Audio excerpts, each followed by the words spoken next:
టుడేలో bumper offer 3,75,00,000 G+2 4 BHK villa కొనండి. నెలకు 1,00,000 rent guarantee. Terms and conditions apply. ప్రస్తుతం నాతో పాటు ఉన్నారు మాదాల రంగారావు గారి తనయుడు మాదాల రవి గారు. నాంపల్లి స్టేషన్ కాడి రాజాలింగో రాజాలింగ రామరాజ్యం తీరు చూడు శివ శంభులింగ లింగ రామరాజ్యం తీరు చూడు శివ శంభులింగ. మీ ఇంటర్వ్యూస్ చూస్తుంటాను, చాలా వండర్ఫుల్ గా చేస్తారు. మీరు ఎప్పుడు సినిమాల్లో యాక్ట్ చేస్తున్నారు సార్? ఇప్పటి వరకు అన్ని సినిమాలు ఏది అడిగినా నేను చెయ్యను, నాకు ఇంట్రెస్ట్ అని చెప్పాను. ఈ సినిమాలో నేను చెయ్యను అని చెప్పను సార్, 200% చేస్తాను సార్. మరి డెఫినెట్ గా మాదాల రంగారావు గారు లాంటి విప్లవాత్మకమైన చిత్రాలు మీరు చేస్తామంటే డెఫినెట్ గా యాక్ట్ చేస్తాను. సమాజానికి ఉపయోగపడే చేయడంలో నేను ముందుంటాను. కమ్యూనిస్ట్ భావజాలం ఉన్న వాళ్ళు ఎట్లా ఉంటుందంటే బయట కాదు, ఇంట్లో కూడా చాలా స్ట్రిక్ట్. మా ఫాదర్ ఆయన సిద్ధాంతం totally was very strict format. సొంత ప్రాపర్టీ ఇల్లు అనేది ఉండద్దు.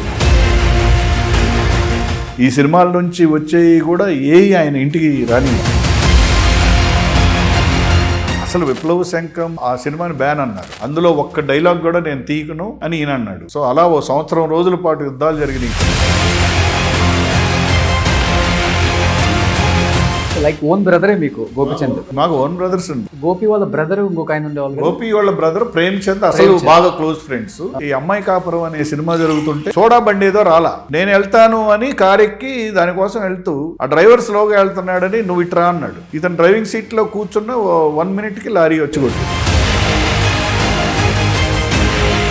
నాకు ఫ్యామిలీలో మళ్ళీ ఇంకో గోపి కూడా ఉన్నాడు కదా. మళ్ళీ నేను గోపిచంద్ గారా?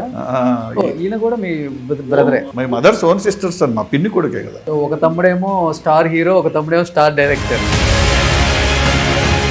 గోపిచంద్ గారు ఒక స్టార్ ప్రొడ్యూసర్ కూతుర్ని చేసుకోవాల్సింది, కానీ అనుకోకుండా శ్రీకాంత్ గారి అక్క కూతుర్ని చేసుకోవాల్సి వచ్చింది అన్నారు. శ్రీకాంత్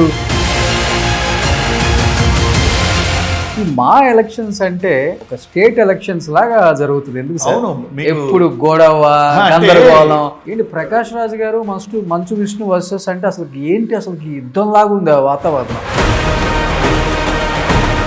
ఈ రాష్ట్రానికి కానీ ఈ దేశానికి కానీ ఏం లాభం ఉంది? మీ వాళ్ళకే ఏం జరగట్లే పాపం, పేద కళాకారులకి ఏం న్యాయం లేదు. ఇప్పుడు ప్రభాస్ గారు 10 కోట్లైనా 20 కోట్లైనా నా సొంత డబ్బులు ఇస్తాను, ఎక్కడైనా ప్లేస్ చూసేసి మీరు బిల్డింగ్ కట్టండి మా బిల్డింగ్ అని చెప్పారు. నిజం అది? ప్రకాష్ రాజ్ గారు అంటే మాకు అందరికీ చాలా గౌరవం. One of the greatest actors of Indian cinema. Non local అని చెప్పేశారు. ఆ స్లోగన్ నేనైతే వాడలేదు ఎక్కడ. వాడందే వైస్ ప్రెసిడెంట్ అయిపోయారు అసలు. లేదు, ఆ స్లోగన్ అయితే సరే మీ ప్యానల్ వాడింది కదా. మన దగ్గర విద్యా వైద్యం 2 వ్యాపారం. టూ మచ్ చెప్తున్నాను. కొన్ని హాస్పిటల్స్కి వెళ్తే పెద్ద పెద్ద హాస్పిటల్కి పేరు చెప్పాలంటే నాకేం పెద్ద ఇది కాదు, పేర్లు స్టంట్లు ఉంటాయి చూసారా? అదే స్టంట్ ఈ హాస్పిటల్ 80,000 అండి, ఈ హాస్పిటల్లో 1.5, ఈ హాస్పిటల్లో 2.5, ఈ హాస్పిటల్లో 4 లక్షలు. మేమే ఫేస్ చేసాం మా రిలేటివ్స్. అదేమంటే పెద్ద హాస్పిటల్, కార్పొరేట్ హాస్పిటల్, ట్రీట్మెంట్ అబ్బో నెక్స్ట్ లెవెల్, ఏం లేదు. సేమ్ అదే స్టంట్ మళ్ళీ ఇట్లా అయిపోయింది. వాళ్ళకు కూడా ఎక్విప్మెంట్లు, పెద్ద హాస్పిటళ్ళు, ఆ ఎక్విప్మెంట్ ఈఎంఐలు, ఈ ప్రెషర్ పడంలోనే గుల్ల చేయాలి. ప్రతి నియోజకవర్గంలో చిన్న పిల్లోడిని అడిగితే చెబుతాడుగా, అన్న ఈ నియోజకవర్గంలో 70 కోట్లు పెంచారన్నా, ఇందులో 100 పెంచారన్నా సార్. వాడు చెప్తాడు సార్ పంచారు అని, కళ్ళతో ఇవ్వడం చూసామా? ఇప్పుడు మీకుంది సమాజానికి సేవ చేయాలని. చేయనిస్తారా? మన మీద దేశ ద్రోహం అని ఒక ముద్ర వేసి లోపల కూర్చోబెడతారు సార్. సమాజంలో ఒకడు మంచి చేయాలని బయటకు వచ్చాడంటే వాడిని బతకనియరు. ఇప్పుడు ఈ నల్గొండ గద్రాన్నాలు అంటే వాళ్ళు వీళ్ళందరూ వచ్చిన తర్వాత కార్పొరేటర్ పులే, చైర్మన్ పులే, అందరికి పులే. సాంగ్ లో పులి లేకపోతే అది కష్టం. ఇప్పుడు వైద్యమే కాదు, అన్ని డివిజన్స్ లో కొలుతున్న ఈ కుష్టి వ్యవస్థని 1 వేళ్లతో పెకలించాలంటే అందరూ ఐక్యం కావాల్సింది. అంతే. Hi hello, welcome to Suman TV. నేను మీ రోషన్. ప్రస్తుతం నాతో పాటు ఉన్నారు మాదాల రంగారావు గారి తనయుడు మాదాల రవి గారు. Doctor come actor come producer Ravi గారు నమస్తే. నమస్తే రోషన్ గారు. కాదు, మిమ్మల్ని చూసినప్పుడు మీ నాన్నగారిని చూస్తున్నప్పుడు అంతా కులాలు కూలిపోతాయి, మతాలు మూసిపోతాయి, మిగిలేది మానవత్వం మాత్రమే అనేది నాన్నగారి నినాదం ఎప్పుడు కూడా. కానీ ప్రస్తుత సమాజం చూస్తున్నప్పుడు, లేకపోతే ఈ పరిస్థితులు చూస్తున్నప్పుడు, ఈ మనుషులను చూస్తున్నప్పుడు వీటితోనే ఎక్కువ జనాన్ని రెచ్చగొట్టే ప్రయత్నాలు కావచ్చు, లేకపోతే వాళ్ళ స్వలాభం కోసం, ఓట్ల కోసం, వాళ్ళ బతుకు తెరువు కోసం, వాళ్ళ మనుగడ కోసం జనాన్ని ఎలా వాడుకుంటున్నారో కూడా చూస్తున్నాం. ఇలా ఉంది సమాజం ఇప్పుడు. నాన్నగారు లాంటి వాళ్ళు బతుకుంటే బాగుంటుంది అనిపించేది. చాలామంది ఇప్పుడు పోరాడుతున్నారు. ఆనాడు నాన్నగారు వాళ్ళు సినిమా అనేది ఒక ఆయుధం ప్రజా చైతన్యం కోసం. అది సినిమా నేను హీరో అవ్వాలి, డబ్బులు సంపాదించాలి అనేది కాదు వాళ్ళ ఆశయం. ఓకే, సినిమా అనేది సామాజిక చైతన్యం కోసం మనం వాడే ఆయుధం. ఈ ఆయుధంతో మనం ప్రజల్ని చైతన్యవంతం చేయాలి. మన సినిమాల ద్వారా ప్రజల్ని చైతన్యవంతం చేయాలి, విప్లవం తీసుకురావాలి అనే ఆశయమే. ఓకే, ప్రతి సినిమా ఆశయం. వారు తీసిన యువతరం కదిలింది కానీ, ఎర్రమల్లెలు కానీ, ఏ సినిమా విప్లవ శంఖం కానీ ఏదైనా వాళ్ళ ఆశయం. యాక్చువల్లీ ప్రజానాట్య మండలి, ప్రజా కళలు అక్కడి నుంచి ఇన్స్పైర్ అయ్యారు.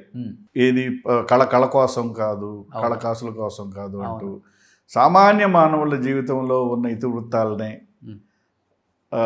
కథలుగా, నాటకాలుగా వేస్తూ అలా ఇన్స్పైర్ అయ్యి దాని తర్వాత వారు ఫిల్మ్ యాక్టర్గా అంటే చిన్న చిన్న వేషాలు వేసుకుంటూ, దాని తర్వాత విలన్ వేషాలు వేసుకుంటూ, ఇవన్నీ వేసుకునే టైంలో కూడా నేను ఏనాటికైనా ఒక బ్యానర్ పెట్టాలి, నవతరం పిక్చర్స్, ప్రజల్ని చైతన్యవంతం చేసే సినిమా తీయాలి ఓకే అంటూ అంతకుముందు కూడా ఆ బ్యానర్ పెట్టకముందు కూడా వారు పాపులర్ సినిమాలు, తీర్పు అలాంటి, హరిశ్చంద్ర, 60-70 సినిమాలు యాక్ట్ చేశారు కదా. 60-70. ఒకప్పుడైతే సోహన్ బాబు గారు ఈ సినిమాలన్నింటిలో మెయిన్ విలన్ నాన్నగారే. కార్తీక దీపం, బంగారు చెల్లెలు, మీరు దాని తర్వాత సైడ్ హీరో క్యారెక్టర్స్, దాని తర్వాత కలియుగ మహాభారతం, ఇవన్నీ హీరో క్యారెక్టర్సే కదా.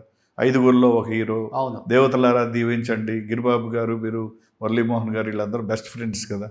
సో వీళ్ళందరూ కలిసి చేసిన సినిమాలు.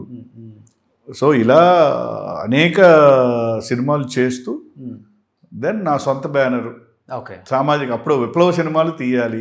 ఓకే, సో అది యువతరం కదిలింది వాజ్ ది ఫస్ట్ మూవీ. వెన్నంది వచ్చింది. అంటే చెప్పాలంటే, అంటే ప్రకాశం జిల్లాలో ఇంత కమ్యూనిస్ట్ భావజాలం కలిగిన మనుషులు ఉంటారా అనేది వీళ్ళని చూసినప్పుడు అర్థమైంది అనమాట.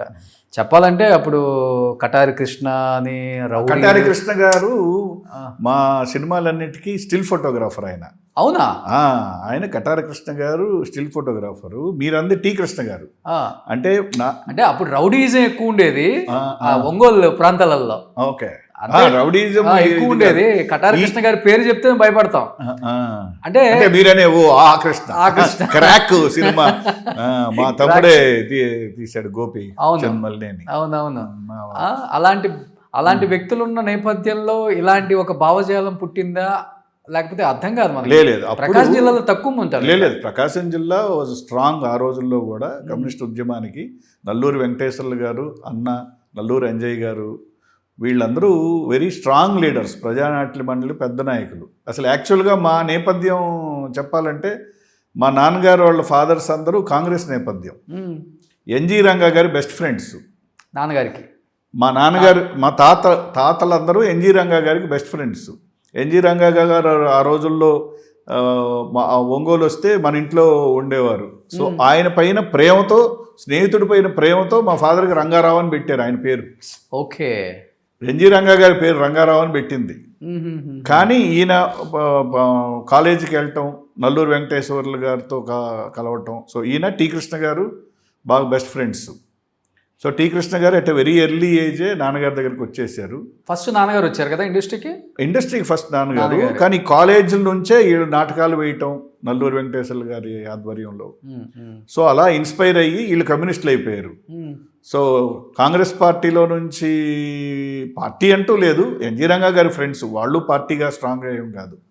ఈయన వెళ్ళి ఇంటిపైనే ఉద్యమం చేశారు, మనకున్నవన్నీ పనిచేసేయాలి. ఈయన వెళ్ళి కమ్యూనిస్ట్ అయ్యి, తాతగారు షాక్ అయ్యి ఉంటారు. మా తాతగారు షాక్ ఆ రోజుల్లోనే ఇచ్చారు. మా ఫాదర్ వెళ్ళి పినపెట్టలు బరగలు కొట్టి మొత్తం పనిచేయాల్సిందే, పనిచేయాలి అని ఆ రోజుల్లోనే ఫస్ట్ యుద్ధం ఇంటి నుంచి స్టార్ట్ అవ్వాలి అవన్నీ చేశారు. ఎన్ని ఎకరాలు పనిచేశారు? ఆల్మోస్ట్ ఇచ్చారు అప్పట్లో. అంటే తాతగారు ఆస్తిలో ఉన్నప్పుడు అప్పుడు ఇవ్వలేరు కదా, అప్పుడు వాళ్ళు కూడా పాపం వాళ్ళు ప్రోగ్రెసివే, అంత వాళ్ళు శ్రమజీవులే. కానీ అయినా కూడా ఆయన వెళ్ళి స్కూల్కి 18 ఎకరాలు ఇవ్వాలి, దీనికి ఇవ్వాలి.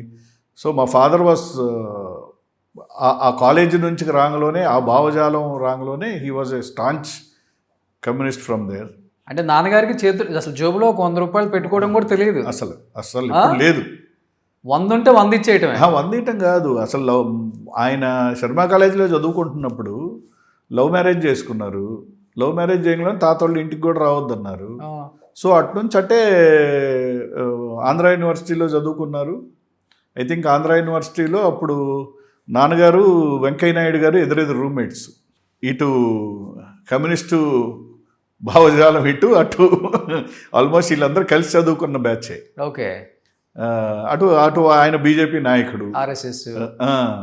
సో వీళ్ళందరూ ఆంధ్ర యూనివర్సిటీ వైజాగ్ బ్యాచ్. అక్కడి నుంచి ఈయన ఫిల్మ్ ఇండస్ట్రీలోకి వచ్చారు. సో ఫిల్మ్ ఇండస్ట్రీలోకి వచ్చినప్పుడు ఆయన ఏమి వాళ్ళ ఫాదరు మదరు ఏం లేదు, ఆయనే పాపం చాలా కష్టాలు పడుతూ 1 రూమ్ హౌస్లో ఉండేవాళ్ళం నేను పుట్టినప్పుడు. మీరు పుట్టినప్పుడు కూడా? నేను ఆయన ఇండస్ట్రీలోకి ఎంటర్ అవ్వకముందే పుట్టాను కదా. సో ఎంటర్ అయినప్పుడు నాకు బాగా గుర్తు, 1 రూమ్ హౌస్లో ఉండేవాళ్ళం. పాపం రోజు ఆ బస్ ఛార్జీలకు కూడా పెట్టుకోలేక ఆయన రోజు ఏవిఎం స్టూడియోస్ దాకా, విజయ గార్డెన్స్ దాకా నడిచెళ్ళేవాడు వేషాల కోసం. సో అలా బాగా కష్టపడి ఆయనే వేషాలు వేస్తూ ఇంటి నుంచి ఏమి రూపాయి తీసుకోకుండా, నా ఆస్తి ఏం వద్దు పని చేయండి జనానికంటూ. సో అలా కష్టపడి వేషాలు వేస్తూ ఒక సైడ్ హీరోగా, ఒక విలన్గా, దెన్ ఒక ఆర్టిస్ట్గా అయ్యి దాని తర్వాత నవతరం పిక్చర్స్ స్థాపించడం జరిగింది. నవతరం పిక్చర్స్లో యువతరం కదిలింది ఆ రోజున హ్యూజ్ హిట్. అవును. అంటే వెళ్ళి పట్టమే ఆ రిలీజే రౌడీ రాముడు, కొంటి కృష్ణుడు, ఎన్టీ రామారావు గారు సినిమా పైన పడింది. ఇది పెద్ద సక్సెస్ అయింది. అక్కడి నుంచి ఇక వరుస హిట్లు కదా, అదొక వెల్లువ. యువతరం కదిలిందనే సినిమాకి మామూలుగా 10 డబ్బా థియేటర్లు ఇచ్చి, నాకు బాగా గుర్తు, మేము అప్పుడు ప్రింట్ సిస్టమ్ కదా వెళ్ళేవాళ్ళం. నెల్లూరు దగ్గర ఫస్ట్ ప్రింట్ ఇచ్చి, ఒంగోలులో ప్రింట్ ఇచ్చి, మిగతా అన్ని ట్రైన్లో వెళ్ళిపోయాయి. ఆ నెల్లూరు రోడ్డు యువతరం కదిలింది మార్నింగ్ 11 o'clock షో అయితే బ్యానర్ కూడా కట్టలా. ఇందికి ఏందయ్యా నాది 11 షో ఉంది, బ్యానర్ కట్టలేదు. ఎందుకు సార్ రాత్రికి తీసేసే బ్యానర్కి మళ్ళీ దాన్ని కట్టేది ఇవన్నీ అంటే, ఏదో నేను కష్టపడి తీసుకున్నాను నాయనా నువ్వు గట్టు అంటే. సో అలాంటి సినిమా ఓ చరిత్ర సృష్టించింది. అవునా. అక్కడ నుంచి మళ్ళీ ఎర్రమల్లి. యూజువల్గా ప్రమోషన్స్ అంటేనే రిక్షాలో వెళ్ళి చెప్పొస్తా ఉంటాడు ఊరంతా వాడు, పలానా మూవీ వస్తుంది అని. అప్పుడు ప్రమోషన్స్ అంటే అప్పట్లో ప్రెస్ అంటే ఓన్లీ ఈ ప్రెస్ అంతే, మనకి ప్రింట్ మీడియా ఉండేది బాగా. లోకల్ టౌన్ అంటే రిక్షా వాడి వస్తాడు. రేడియో కూడా వెరీ పాపులర్ అప్పుడు. రేడియో ఒకటి బాగా పాపులర్. సో అలా ఇక వరుస ఎర్రమల్లెలు 400 రోజులు ఆడింది అన్ని చోట్ల. సింపుల్ ఎడ్లు బండ్లు కట్టుకొని ట్రాక్టర్లలో వెళ్ళి చూసేవాళ్ళు ఫస్ట్ టైం. అంటే సింపుల్ కథ, కార్మికులు, కర్షకులు, మల్లెలు లాంటి వాళ్ళు, తెల్లని మల్లెలు లాంటి వాళ్ళు, వాళ్ళని రాచి రంపాన పెడితే ఎర్రమల్లెలు అవుతారు అనే ఇది. దాని నుంచి అసలు ఫస్ట్ టైం నేను అనుకోవటం, ట్రాక్టర్లు, ఎద్దుల బళ్ళు కట్టుకొని థియేటర్ల దగ్గరికి గ్రామాలు కదిలి. అవును. నాకు తెలిసి అప్పట్లో highest foot falls into the theatre లెక్కేసేవాళ్ళు కదా. రేట్లు అప్పుడు ఎంత అండి, చాలా తక్కువ కదా. సో కలెక్షన్లతో చెప్పలేము.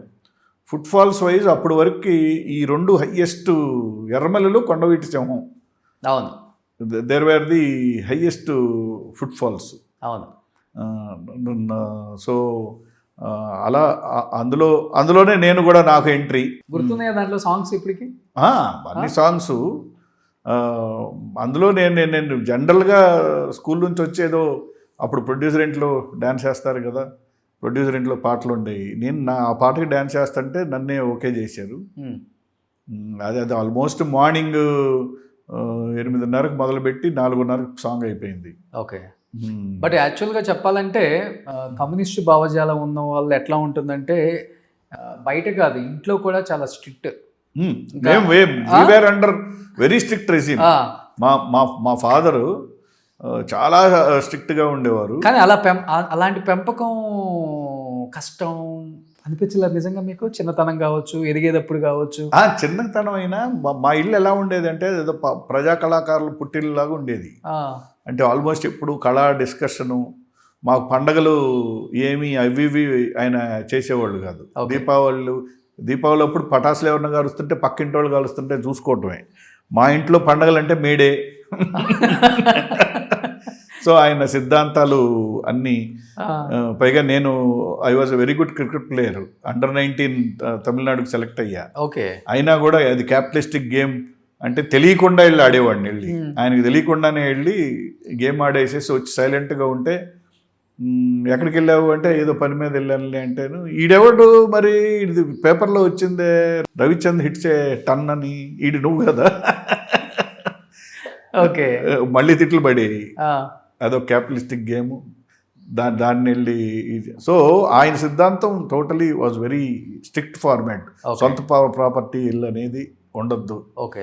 ఈ సినిమాల నుంచి వచ్చేవి కూడా ఆయన ఇంటికి రానిలా. డబ్బుల్నా? అస్సలు. మరి ఏం పెట్టి పోషిస్తారు ఫ్యామిలీని? అంటే నెక్స్ట్ సినిమా తీయటానికి ఎంత ఉంచుకునేవాడు కానీ ఎక్కడికక్కడ ఇప్పుడు Ongole theatre, Ongole party office పంపండి, Guntur theatre, Guntur party office, communist party office, CPI CPM, Vijayawada party office, ఏ ఊరు ఆ ఊరు. ఏమన్నా వచ్చినా పైగా రోజు కార్యకర్తలు రావటం నాకు ఇబ్బంది. వాళ్ళకి ఇచ్చుకుంటూ ఆయన దగ్గర ఒక స్కూటర్ ఉండేది. దాని తర్వాత ఎలక్షన్ క్యాంపెయిన్కి అది తిరగటానికి అంబాసిడర్ కారు ఉండేది. సో ఈ అంబాసిడర్ కారులో పొలిటికల్ క్యాంపెయినింగ్. బయట సినిమాలు అయితే ఇక నా విప్లవ శంఖం ఇట్స్ రిలీజ్ కూడా చేయనిలా. అసలు విప్లవ శంఖంలో దెర్ వాజ్ లాట్ ఆఫ్, అప్పుడు ప్రభుత్వానికి వ్యతిరేకంగా పోరాటం సినిమా కదా. సో అప్పట్లో పార్టీలు కూడా రెండే ఉండేది, ఒకటి కమ్యూనిస్ట్ పార్టీ, ఒకటి కాంగ్రెస్ పార్టీ. సో వీళ్ళిద్దరి మధ్య పరస్పర ఇది ఉండేది. సో ఆ సినిమాని బ్యాన్ అన్నారు. అందులో ఒక్క డైలాగ్ కూడా నేను తీయకును అని ఈయన అన్నాడు. సో అలా 1 సంవత్సరం రోజుల పాటు యుద్ధాలు జరిగినాయి పార్లమెంట్లో. జార్జ్ ఫెర్నాండెస్ గారి దగ్గర నుంచి పెద్ద పెద్ద నాయకులు పోరాటాలు. సో ఇంకా అంటే మీకు చాలా ఎమోషనల్ మూవీ. అంటే ప్రతి డైలాగు ఎలా ఉంటుందంటే, కోర్ట్ సీను, దొంగ నోట్ల దొంగ ఓట్ల రాజ్యం ఒక రాజ్యమా, దొంగ ఇచ్చు సాక్ష్యం ఒక సాక్ష్యమా, చెరసాలలు ఉరికొయ్యలు రానున్న విప్లవాల్ని ఆపలేవు, కళ్ళుండి గుడ్డివాడివై చెవులుండి చెవిటివాడివి అయిన ఓ న్యాయవాది గారు, కనీసం మీకు మానవత్వమైనా ఉంటే నా ఈ నేత్రాలు తీసి ఈ కళ్ళు లేని కబోదికోబెట్టండి, కనీసం నా ఈ నేత్రాలైనా రానున్న విప్లవాల్ని చూస్తాయి, అరచేతిని అడ్డుపెట్టి అరుణోదయాన్ని ఆపలేరు, ఉరికొయ్యలు ఎక్కించి నిప్పుల ఉప్పెనల్ని ఆర్పలేరు, రానున్న నవోదయం రాక మానదు, ఈ ప్రజాశక్తి విప్లవ శంఖం పూరించక ఆగదు. So this is the temperature of the full court scene, full viral ఎక్కడ చూసినా. కోర్టు సీన్ కాదు అసలు, మొత్తం సినిమానే ఈ టెంపరేచర్లో ఉంటుంది. సరే, దానికి అసలు బ్యాన్ అంటే ఈయన హంగర్ స్ట్రైక్ కూర్చున్నాడు, ఆమరణ నిరాహార దీక్ష. మొట్టమొదటిసారిగా తెలుగు ఇండస్ట్రీలో ఒక ఆమరణ నిరాహార దీక్ష ఫర్ దట్. అవును. సో దానికోసం ఇంకా మొత్తం అటు తమిళ ఇండస్ట్రీ నుంచి ఎంజీఆర్ గారు, కళ్యాణ సుందరం గారు అప్పట్లో పెద్ద లీడర్, ఆయన వచ్చారు. కళ్యాణ సుందరం గారు అప్పుడు పెద్ద కమ్యూనిస్ట్ లీడర్. ఆయన స్ట్రేచర్ చాలా పెద్ద స్ట్రేచర్. సో ఆయన మొత్తం విశ్వేశ్వరరావు గారు ఇండస్ట్రీ తరఫు నుంచి. సో చాలామంది అందరూ, ఎంజీఆర్ గారు, శివాజీ గణేషన్ గారు. సో ఫైనలీ దానికి సెన్సార్ ఇవ్వటం జరిగింది. ఆ సినిమా రిలీజు ఎలా ఉండేదంటే, రాష్ట్ర వ్యాప్తంగా ఉద్యమాలు జరిగినాయి. ఆ సినిమా బహుశా హైయెస్ట్ నెంబర్ ఆఫ్, ఆ రోజుల్లో హైయెస్ట్ నెంబర్ ఆఫ్ థియేటర్స్ వేసిన సినిమా, అంత హౌస్ఫుల్స్ అయిన సినిమా. ప్రతి షో తర్వాత బయటికి ప్రశ్న జరిగేది. అవును. అంటే అప్పుడు అట్మాస్ఫియరు, ఆయన పాయింట్ ఆఫ్ వ్యూలో ఆయనకి పెద్ద పెద్ద సినిమాలు ఎన్నొచ్చినా, ఇప్పుడు ఆయన హీరోగా కాదు, నేను పొలిటికల్ క్యాంపెయిన్లకు వెళ్ళటాలు, ఈ సినిమాలు చేయటాలు. రామానాయుడు గారు చాలా ఆఫర్స్ ఇచ్చారు, చాలా ఆఫర్స్. ముందడుగు సినిమా కృష్ణ గారికి, సోహన్ బాబు గారికి మీకు ఈక్వల్ రెమ్యూనరేషన్, ఈక్వల్ క్యారెక్టర్స్, వాళ్ళ ఫాదర్ క్యారెక్టర్. అంటే లేదండి నాకు పొలిటికల్ క్యాంపెయిన్ పెట్టారు. శివకృష్ణ గారికి ఫోన్ చేసి, తమ్ముడు నువ్వు వెయ్యిది భలే క్యారెక్టరు అని. శివకృష్ణ గారు నాకు ఫాదర్గా, తర్వాత నేను హీరోగా చేస్తున్నప్పుడు నాకు ఫాదర్ క్యారెక్టర్ వేశారు మాయలవెల్పులో. ఆయన చెప్పారు, ఓకే మీ ఫాదరు నాకు ఫోన్ చేసి ఆయన వేయాల్సిన క్యారెక్టర్ నాకు చెప్పారయ్యా. ఆ ఒక్క సినిమాలో ఆ క్యారెక్టర్తో నాకు 90 సినిమాలు వచ్చినాయి. ఓకే, అంటే ఏ రేంజ్ ఆఫ్ సినిమాలు అంటే ఈవెన్ చిరంజీవి గారు పక్కన హీరోగా వేసే అంత సంఘర్షణ లాంటి పెద్ద పెద్ద సినిమాలు వచ్చినాయి నాకు. సో అలా హీస్ కాన్సన్ట్రేషన్ను, అంటే అప్పట్లో ఏంటిది, కమ్యూనిస్ట్ పార్టీని అధికారంలోకి తేవాలి. కాంగ్రెస్ పార్టీ కమ్యూనిస్ట్ పార్టీలో ఉండేది. దీన్ని అధికారంలోకి తేవాలి, పచ్చలపల్లి సుందరయ్య గారిని సీఎం చేయాలి, గిరిప్రసాద్ గారిని డిప్యూటీ సీఎం చేయాలి, ఎర్రకోట పైన ఇలా నినాదమే ఇదే ఉండేది. కానీ ఆ అట్మాస్ఫియర్ ఆ టైంలో ఒక మహానుభావుడు నవరస నట సార్వభౌమ తెలుగుదేశం అనే పార్టీ పెట్టడం, 6 నెలల్లో రావటం, అధికారంలోకి అది వచ్చింది. అంతకుముందు ఈ 2 పార్టీలే ఉండేవి. సో ఎరుపు జెండా ఊపుదాం అనుకున్నారు కానీ పసుపు జెండా వచ్చింది. అంటే this is the bigger image కదా. అంతే కదా. అంటే మాదాల రంగారావు గారు ఇమేజ్ పక్కన నందమూరి తారక రామారావు గారి ఇమేజ్, ఇట్స్ హ్యూజ్ ఇమేజ్ అయిపోయింది కదా. కొత్త party and communist party and ఇటు తెలుగుదేశం పార్టీ వచ్చింది. 6-7 నెలల్లో స్వీప్ కదా. అవును, కానీ అనుకున్నంత సపోర్ట్ రాలేదు, కానీ ఇంకా ఎక్కువ సపోర్ట్ వచ్చింటే నాన్నగారు అనుకున్నది ఇంకా ఎక్కడికో వెళ్ళిపోయేది. చెప్పాలంటే అప్పుడు ఎర్రమల్లెలు కానీ ఎర్రపావురాల లాస్ట్ లో వన్ ఆఫ్ ది లాస్ట్. నాన్నగారి last movie is my movie again. మీకు దాని తర్వాత నాది, నేను ఈ బాలనటుడిగా యాక్ట్ చేయటం, ఇవి దాని తర్వాత నాన్నగారి కొన్ని ఫ్లాపులు రావటం, ప్రజాశక్తి, నవోదయం అని విజయశాంతి గారితో నవోదయం చేశారు. అలాగే స్వరాజ్యం, జనం మనం, ఇలా చాలా సినిమాలు అవుతూ మళ్ళీ మహాప్రస్థానం శ్రీశ్రీ గారినే యాక్ట్ చేయించారు. అవును, శ్రీశ్రీ గారు ఎప్పుడు నాన్నగారు బెస్ట్ ఫ్రెండ్స్. శ్రీశ్రీ గారు ఎప్పుడు ఇంట్లోనే ఉండేవారు. ఆయన టేక్ కేరర్గా మేమందరం కూడా ఎప్పుడు ఉండేవాళ్ళం. ఆయన అన్ని సినిమాల్లో, విప్లవ శంఖం ఆల్ సాంగ్స్ శ్రీశ్రీ గారు. ఓకే, అన్ని పాటలు. కొంతమంది కుర్రవాళ్ళు మీరు వినే ఉంటారు, కొంతమంది కుర్రవాళ్ళు పుట్టుకతో వృద్ధులు. అవును సార్. కొంతమంది యువకులు ముందు యుగం దూతలు, పావన నవజీవన బృందావన నిర్మాతలు. సో శ్రీశ్రీ గారి మూయించిన ఒక వీరుని కంఠం ఆ సినిమాలో. సో శ్రీశ్రీ గారు వాజ్ నాన్నగారు బెస్ట్ ఫ్రెండ్, ఆరు ఉంటాం. అలాగే మహాప్రస్థానంలో శ్రీశ్రీ గారి క్యారెక్టర్ని శ్రీశ్రీ గారే ఇచ్చారు. చెప్పాలంటే నాన్నగారు సమాజంలో, అంటే ఈయన క్యారెక్టర్ ద్వారా సమాజంలో మార్పు తేవడం కోసం మాత్రమే ఎక్కువ కృషి చేశారు. ఈ అప్స్ అండ్ డౌన్స్, దాని తర్వాత స్టార్డమ్ ఇది ఇండస్ట్రీలో టాప్ డైరెక్టర్ కాదు, వాళ్ళ ధ్యేయం ఒకటే. ఎందుకంటే ఎర్ర సినిమాలు తీయాలి, సమాజాన్ని చైతన్యవంతం చేయాలి వాజ్ ది ఇంట్రెస్ట్. ఆ ఎర్రమట్టి సినిమా రిలీజ్ అయింది, పెద్ద హిట్. కానీ దురదృష్టవశాత్తు అది రిలీజ్ చేసిన డిస్ట్రిబ్యూటర్ చనిపోయారు. ఇంకా కలెక్షన్ ఎక్కడుందో ఎవరికి ఏమీ తెలియదు. సో అక్కడ నుంచి బాగా టఫ్ టైం. ఈ టైంకి ఇంటి రెంట్లు కూడా కట్టుకునే పరిస్థితి లేని టైము. ఈ టైంకి నేను I was Madras dental college seat వచ్చింది. మన 98% వచ్చినా మీకు తెలిసిందే, చెన్నైలో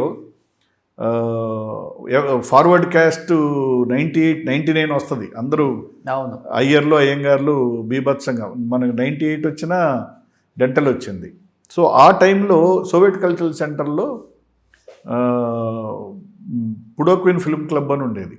దానికి భారత్ రాజా గారు నాన్నగారు ప్రెసిడెంట్ సెక్రటరీ లాగా.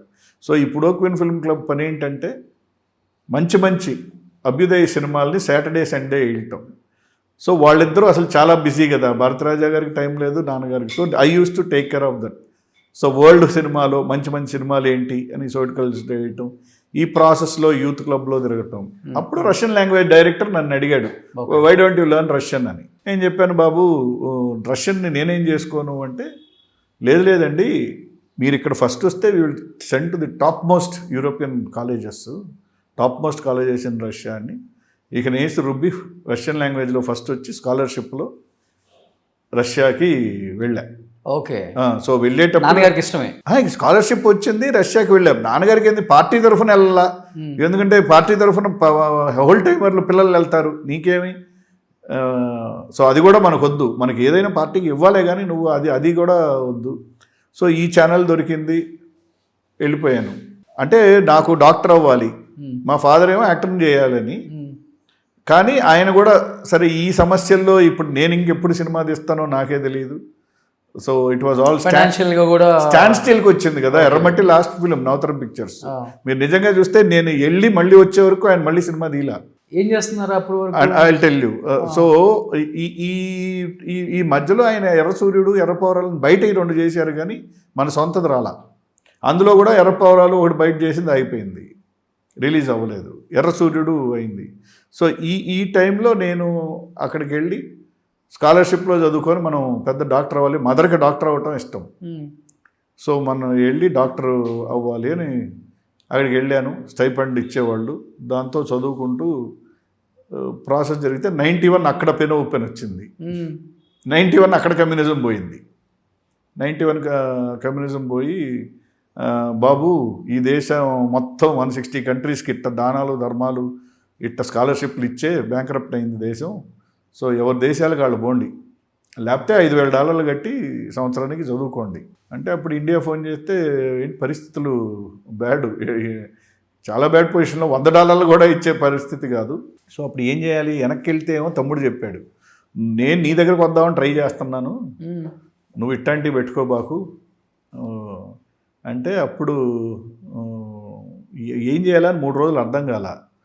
టికెట్లు కొడుతున్నారు అందరికీ, ఫీజులు కట్టిన వాళ్ళకేమో కాస్త డబ్బులు ఉన్నవాళ్ళు ఫీజులు కట్టి మళ్ళీ చదువుకుంటున్నారు. ఓకే. సో ఆ టైంలో అర్థం కాకుండా క్యాలెండర్ వినాయకుడు, చిన్నప్పటి నుంచి నేను వినాయకుడు భక్తుడిని. మా ఫాదర్ దేవుడిని నమ్మేవాళ్ళు కాదు, నేను మాత్రం వినాయకుడి టెంపుల్కి వెళ్ళేవాడిని. సో దండం పెట్టుకొని కిందకి దిగాను. అడిగారు మెడికల్ రిప్రజెంటేటివ్ జాబ్స్ కోసం ఎదుగుతున్నారు, సో మీరు మిడ్రెప్ చేస్తారు కదా, వెళ్ళండి ఇంటర్వ్యూకి అని. సో ఇమీడియట్గా యూనివర్సిటీ పక్కనే ఉంటే వెళ్ళాను, ఇంటర్వ్యూలో సెలెక్ట్ అయ్యాను. వాళ్ళకి చెప్పా, సార్ నా పాస్పోర్ట్ ఇచ్చేస్తా, నా శాలరీ మీరు $500 అన్నారు కదా, ఆ $500 2 నెలలు ఇచ్చేయండి, ప్లస్ 2% కమిషన్ కూడా ఉండేది సేల్స్ పైన. ఓకే. ఆ $1000 ఇస్తే, నా పాస్పోర్ట్ ఇస్తే నేను వెళ్ళి మా యూనివర్సిటీకి కడితే నెలలో 1000 కట్టినోడు 5,000 కడతాడు కదా అని ఆ 1000 తీసుకొని వెళ్ళి యూనివర్సిటీలో కట్టి నేను 6 నెలల్లో 5,000 కడతాం. మాలాంటి వాళ్ళు చాలా స్టూడెంట్స్ ఉన్నారు, మీరు ఈ స్కీమ్ కూడా పెట్టాలి అని మళ్ళీ నేనే ఉద్యమం తెచ్చా. మీరు అక్కడ ఉద్యమాలు చేశారు. రష్యాలో కూడా కమ్యూనిజం పోయినాక మేడే ఫ్లాగ్ ఎత్తుకొని అదో పెద్ద ఉద్యమం. మా ఫాదర్ అనేవాళ్ళు, నువ్వు ఈ సంపాదించావు ఇవన్నీ కాదు నాకు, నువ్వు అక్కడ మేడే, రష్యా లాంటి దేశంలో మేడే ఎర్ర జెండా పుట్టిన దేశంలో అక్కడ మేడేని బ్యాన్ చేశారు, ఉద్యమం చేయటానికి లేదు, ప్రశ్న తీయటానికి లేదు కొత్త గవర్నమెంట్, దానికి వ్యతిరేకంగా లీడ్ చేశాయి. -డిగ్రీస్ ఉంటుంది కదా, -30 ఎట్లా చేశారు? 30-40 ఉంటుంది అప్పుడు మేకి ఉండదుగా, మే మళ్ళీ ఎండలేక. సో అలా స్టార్ట్ అయ్యి నాకు అర్థం కాల. అలా I started my life as a medical రెప్గా స్టార్ట్ అయ్యి I started studying and working. Okay. అలా స్లోగా రెసిడెంట్ మేనేజరు, రీజనల్ మేనేజరు అయ్యి బై ది టైమ్ ఆఫ్ ఇది ఎండి నా డిగ్రీ ఎండీకి నేను ఎండి ఆఫ్ ది కంపెనీ అయ్యా. ఓకే. టాప్ 10లో ఒకళ్ళంట మీరు గ్యాస్ట్రోలో టాప్ 10 అనే చాలా మహానుభావులు ఉన్నారు. మా గ్యాస్ట్రోకి మీకు తెలిసిందే కదా, హైదరాబాద్లో నాగేశ్వర రెడ్డి గారు, AG, we call him the god of gastroenterology. చాలా మంది ఉన్నారు, మన యార్లగడ్డ నాగార్జున గారు ఉన్నారు, ఇట్లా మా ఫ్రెండ్సే 100 మంది ఉన్నారు. నేను వచ్చినప్పుడు జగన్మోహన్ రెడ్డి గారు అని అప్పలో, ఆయన మంచి gastroenterologist. There are so many. నా ఫ్రెండ్ మళ్ళీ సోమశేఖర్ ఉన్నాడు. ఐఎమ్ ది టాప్ అని అంటాం లేదు కానీ ఐఎమ్ వన్ ఆఫ్ ది, నేను పీపుల్స్ డాక్టర్ కదండి, నేనేం కార్పొరేట్ హాస్పిటల్స్లో. సో దెన్ అయ్యి దాని తర్వాత 2003లో అప్పుడు I wanted to return back and start సినిమాలు. నాన్నగారు లెగసీ కంటిన్యూ చేయాలి, కంటిన్యూ చేయాలి, ఎంతకాలం అక్కడే సంపాదించుకోవటాలు, అక్కడే ఇల్లు ఇవి. There is a continuity. Plus అక్కడ పరిస్థితులు కూడా వార్ రావటాలు ఓకే, ఇవన్నీ నాకు ఆల్రెడీ మ్యారేజ్ అయ్యి అప్పటికి 2 పిల్లలు, వార్ ఫ్రంట్లో అక్కడ గొడవలు కూడా బాగా ఎక్కువే ఇదైనాయి. రెండోది ఐ హ్యాడ్ దెన్ ఐడియా, ఈ వార్ అనే కాదు, I wanted to return back and start my production ఇక్కడ అనేది. కానీ నాన్నగారేమో డబ్బు సంపాదించడానికి విరోధం, మీరేమో దాన్ని చూసి వచ్చారు కాబట్టి దాని విలువ తెలుసు కాబట్టి డబ్బు ఉంటేనే వాల్యూ అనేది తెలుసుకున్నారా? ఎందుకంటే అప్పటికే మీరు ఒక 4-5 వేల కోట్లకు సంపాదించేసారని విన్నా నేను. చేసి మీరు అనుకున్న అంతంత ఫిగర్లు కాదు కానీ we are major business people there. కానీ మా సిస్టమ్ ఏంటంటే సేమ్ ఇప్పుడు సంపాదనలో నాది 50% ఇచ్చేయాలి. అవునా? అదే ఎప్పుడు ఫాలో అయ్యి సొసైటీకి అది ఏనాడు అట్లా చేయలేం. నాన్నగారిది ఏంటంటే నాన్నగారిది సంపాదించింది ₹1 కూడా మనం ఉంచుకోవద్దు, మన ఇంటి పైన రూఫ్ కూడా ఉండద్దు, మొత్తం ఇచ్చేయాలి. ఆయనకి ఉన్న ఇది కూడా ఆయనకి అంత ఏముండేది. మా నాన్నగారికి ఎప్పుడు ఎర్ర షర్టు, తెల్ల ప్యాంటు, మఫ్లరు, మొత్తం జీవితాంతం ఎర్ర షర్ట్లు. ఆయన ఎక్కువ ఎర్ర షర్ట్లు, తెల్ల షర్ట్ల పైన రెడ్ మఫ్లరు. ఆయన కలర్ డ్రెస్లో మీరు తక్కువ చూసుంటారు. గోపాలకృష్ణ గారు రెడ్ వేసుకున్నారు. సో వీళ్ళందరూ ఇప్పుడు పర్చూరి వెంకటేశ్వరరావు గారిని వారే తీసుకెళ్ళింది ఫస్ట్ టైం. పర్చూరి వెంకటేశ్వరరావు గారు గోపాలకృష్ణ గారిని, వాళ్ళది ఒక నాటకం ఉండేది కలియుగ మహాభారతం అని. అది నాన్నగారు చూసి రవీంద్ర భారతిలో నచ్చి దీన్ని ఎట్టయినా సినిమా చేయాల్సిందే అని హనుమన్ ప్రసాద్ గారితో మాట్లాడి మొట్టమొదటి సినిమా పర్చూరి బ్రదర్స్ది అదే కలియుగ మహాభారతం. వాళ్ళ ఇంటికి కూడా అవే కలర్స్, కమ్యూనిస్ట్ కలర్స్. పర్చూరిగా మీ నాన్నగారు కూడా అదే వేయించే వాళ్ళ ఇంటి కలర్స్ కూడా రెడ్. అసలు ఇంటికి అంటే ఇల్లు నాన్నగారు చెన్నయ్యే కదా, హైదరాబాద్ ఇల్లు లేదు కదా, ఆయన చెన్నై నుంచి రాలేదు కదా.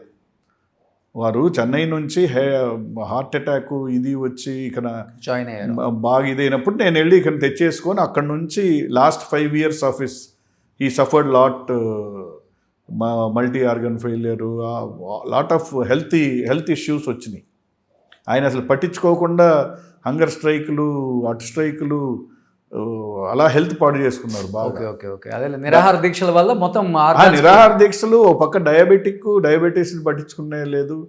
సో బాగా హెల్త్ డిట్యూరేట్ అయింది, మ్యాసివ్ హార్ట్ అటాక్ వచ్చింది, యాంటీరియర్ వాల్ మొత్తం పోయింది. So he was in lot of issues.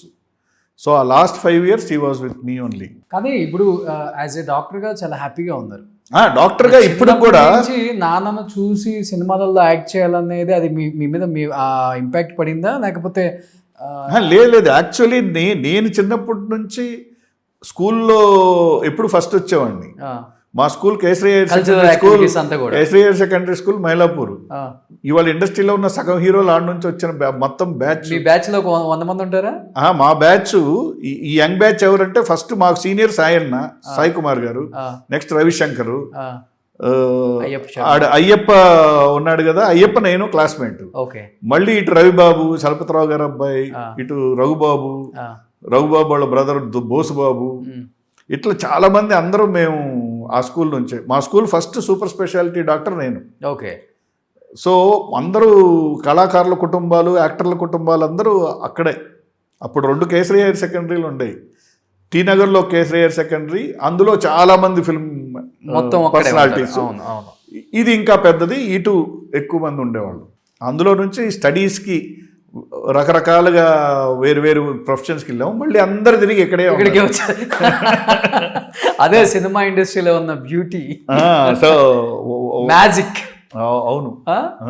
So అందరూ ఆల్మోస్ట్ ఇక్కడికే. పైగా ఒకసారి I think Tamil heroes versus Telugu heroes match జరిగితే జనరల్గా నేను under-19 I was selected. I was a cricket player. బాగా అండర్-19 ఆడాను, లీగ్స్, ఫస్ట్ డివిజన్ లీగ్లన్నీ ఆడాను. కానీ మనకు మ్యాచ్ జరిగింది తమిళ్ హీరోస్ వర్సెస్ తెలుగు.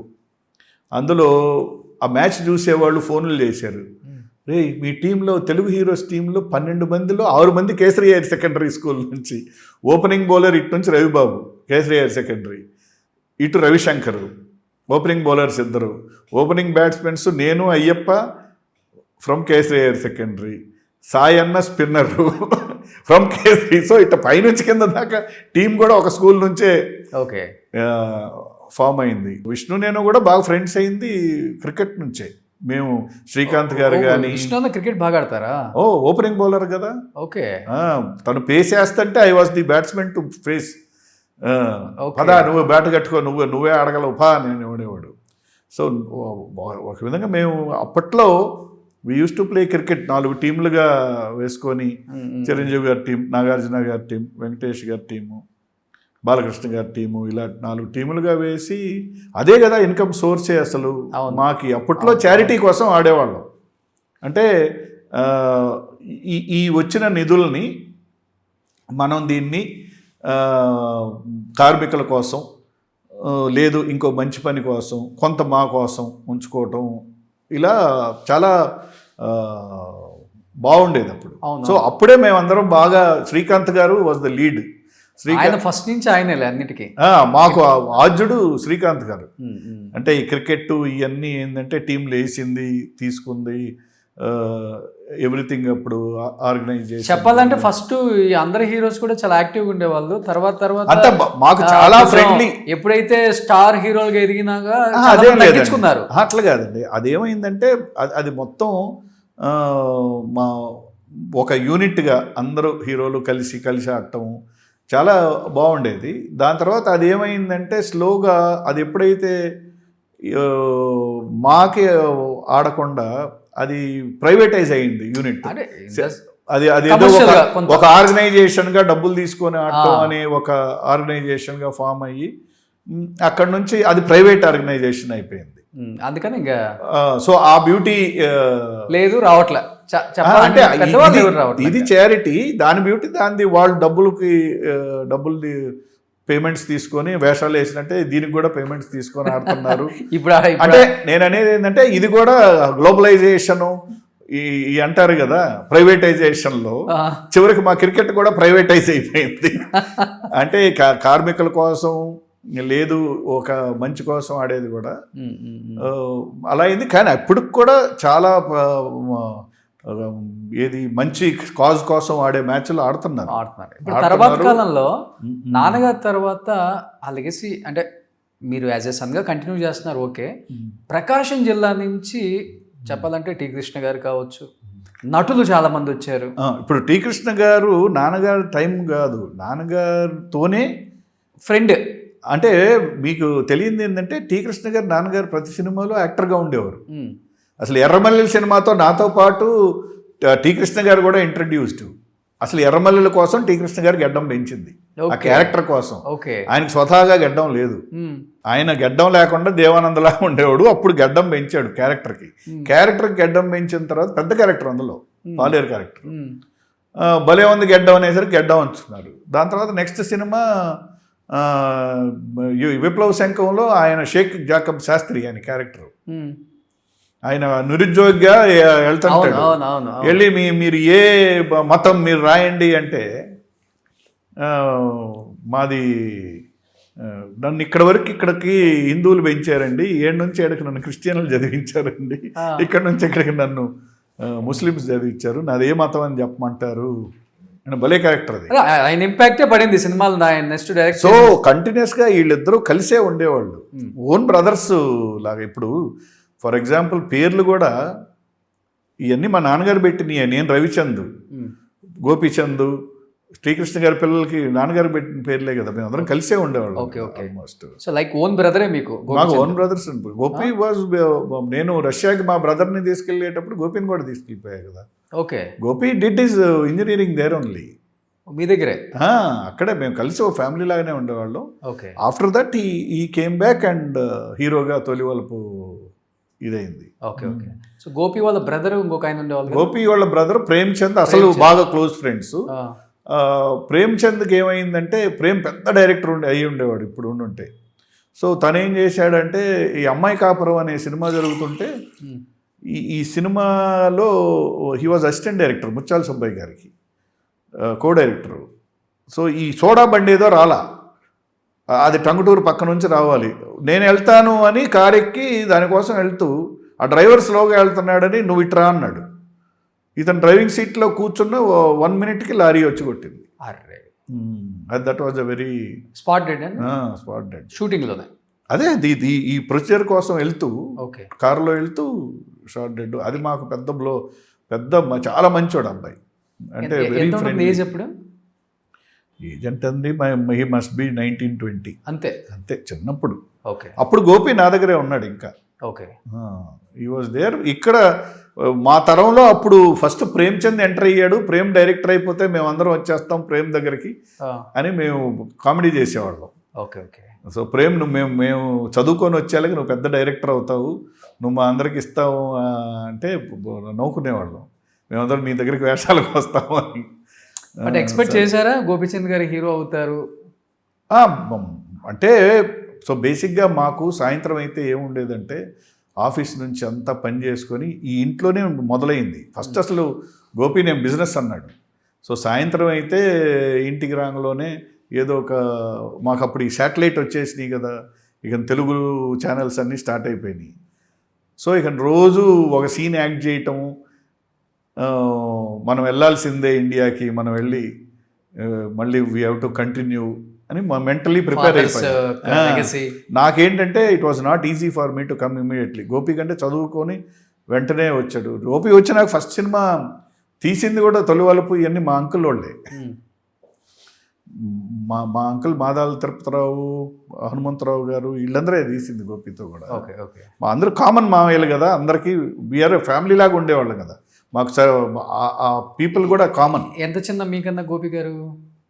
గోపికి నాకు ఐ థింక్ 6 years తేడా. అన్నానే అంటారు. బ్రదరు అన్నానే. ఇప్పుడు కూడా వీఆర్ విత్ ది సేమ్ ఇది. సో తను వచ్చేసాడు, తను చేశాడు. నాకు బాధ్యతలు ఉన్నాయి కదా. I had a huge company. So అవన్నీ ఇది చేసుకొని నేను రావడానికి 2003 పట్టింది.